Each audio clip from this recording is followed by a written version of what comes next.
Assalamualaikum warahmatullahi wabarakatuh dan salam sejahtera. Sekarang saya akan memperkenalkan tentang syarikat kami, iaitu syarikat Aura Kreatif. Syarikat ini dinamakan sebagai Aura Kreatif adalah untuk melambangkan ahli kami yang kreatif dalam menghasilkan suatu produk baru. Produk yang dihasilkan adalah mengikut citarasa pelanggan yang gemar dengan perkara yang unik dan hipster. Kami memilih simbol A sebagai lambang utama untuk syarikat kami. Kombinasi warna hijau dan biru mampu menjadikan logo kami kelihatan megah seperti syarikat perniagaan yang lain. Visi utama syarikat kami adalah menjadikan Aura Kreatif ini sebagai terkenal dengan pengeluaran produk makanan yang berkualiti dan berinovasi. Misi syarikat kami pula adalah: 1. Memberikan kepuasan kepada pelanggan dengan produk yang dipasarkan. 2. Menjana pendapatan syarikat dan stokis-stokis ke arah lebih berjaya dan dinamik. Ketiga, mengeluarkan produk makanan yang bermutu tinggi. Itu sahaja. Terima kasih. Seterusnya, saya daripada tim Aura Kreatif akan memperkenalkan sedikit tentang produk kami. Nama produk yang kami hasilkan adalah Popia Carbonara Cheese. Produk ini diinovasikan daripada popia goreng berinti sayur dan bahan-bahan utamanya ialah sos carbonara, isi ayam dan keju, menjadikan produk kami ini mendapat permintaan yang tinggi dalam kalangan masyarakat setempat, terutamanya dalam golongan muda. Kami memastikan harga yang ditawarkan juga berpatutan dan mampu dibeli oleh semua lapisan masyarakat. Popia Carbonara Cheese ini didatangi dengan dua jenis, iaitu yang telah siap dimasak dan sejuk beku atau lebih dikenali sebagai frozen. Bagi yang telah siap dimasak, ianya dijual dengan harga RM5 satu unit bekas dengan kuantiti 6 batang popia di dalamnya. Dan bagi yang sejuk beku pula, ia dijual dengan harga RM4 dengan kuantiti yang sama. Seterusnya adalah rakan jaringan. Untuk menjadikan produk kami iaitu Popia Carbonara Cheese, ia memerlukan kerjasama daripada pihak lain. Hal ini penting kerana tanpa rakan jaringan yang kukuh, produk kami tidak mungkin dapat dipasarkan. Antara rakan jaringan utama untuk menghasilkan produk kami ialah pembekal bahan mentah. Antara bahan mentah yang diperlukan ialah isi ayam, sos carbonara dan keju. Antara pembekal bahan mentah ini ialah sos Prego Malaysia dan Ramly Food Processing Sundan Berhad. Seterusnya, untuk memasarkan produk kami dengan lebih meluas, kami menggunakan platform media sosial seperti Facebook, Instagram. Platform ini memudahkan kami mendapatkan pelanggan dan ejen yang berminat terhadap produk kami.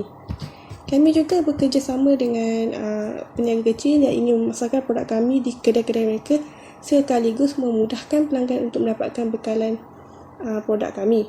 Akhir sekali, kami bekerjasama dengan syarikat penghantar makanan seperti GrabFood dan Foodpanda, di mana pelanggan boleh menggunakan aplikasi ini untuk membeli produk dari ejen-ejen kami dan terus dihantar ke rumah tanpa perlu mereka keluar dari rumah.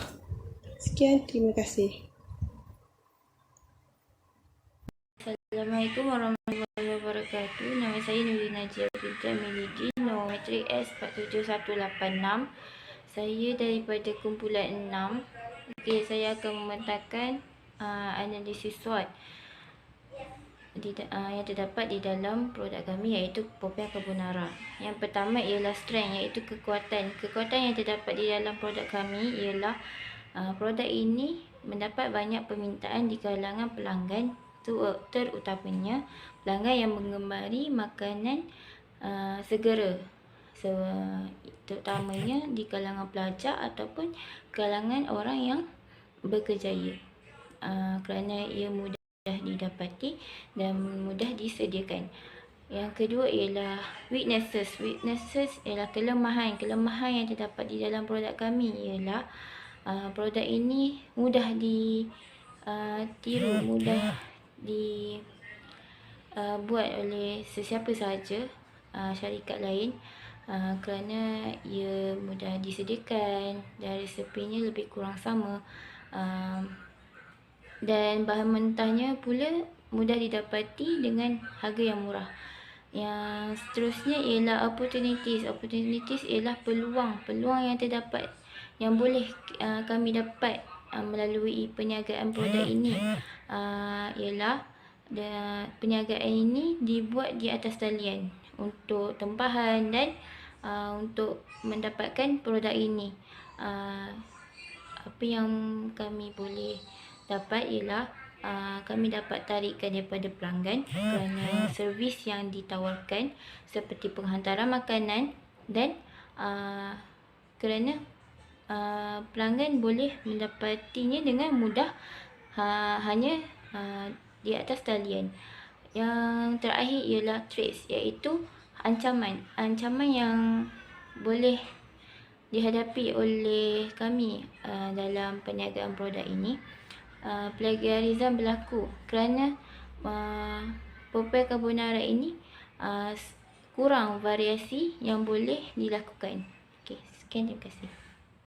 Seterusnya ialah BMC. BMC merupakan satu model yang digunakan dalam perancangan sesuatu projek ataupun perniagaan yang bakal dilakukan. Untuk Popeye Carbonara terdapat 9 faktor yang dititik beratkan, iaitu key partner, key activities, key resources, key proposition, customer relationship, channels, customer segment, cost structure and revenue streams. Di sini saya tunjukkan apa yang terdapat dalam setiap faktor itu. Okey, dengan adanya BMC ini, sesuatu syarikat itu dapat dijalankan dengan lebih teliti dan dapat tahu apa yang diinginkan dan apa yang dia harus laksanakan.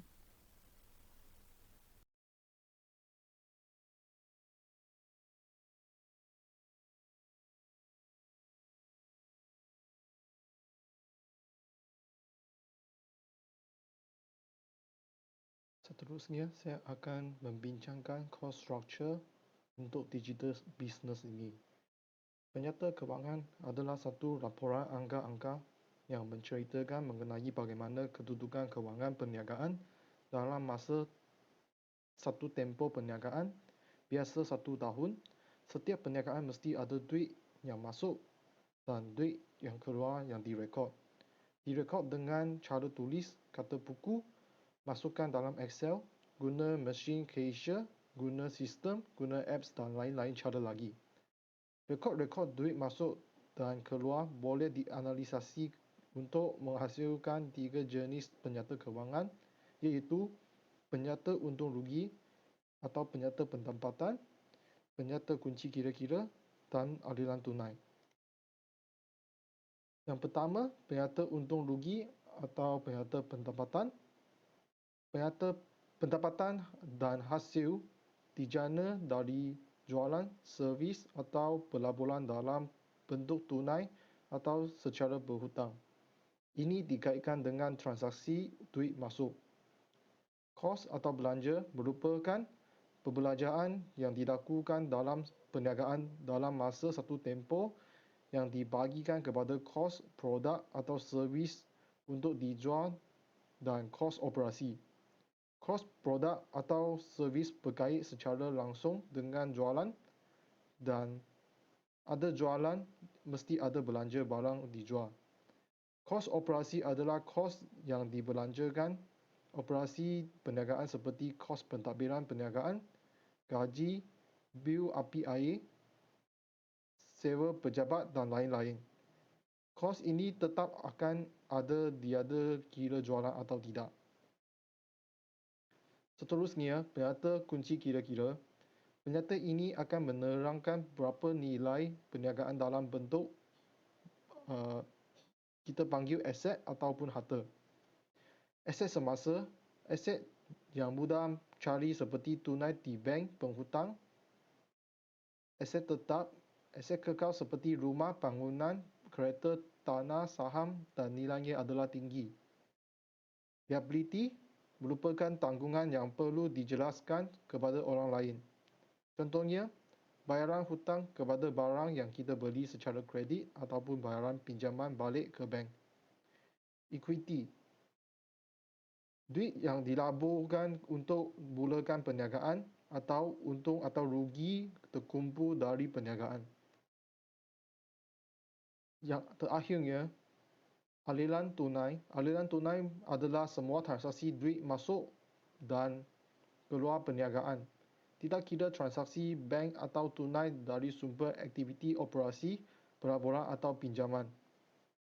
Sumber duit masuk adalah dari Operasi perniagaan, contoh jualan tunai, kutipan hutang dari penghutang. Operasi pelaburan atau pinjaman, contohnya modal tunai, duit pinjaman dari bank. Sumber duit keluar dari duit yang dibayar untuk membeli barang siap, duit untuk dibayar untuk membayar gaji pekerja, duit untuk membayar pinjaman bank, duit yang dibayar untuk membeli aset, dan duit untuk membayar kos pemasaran.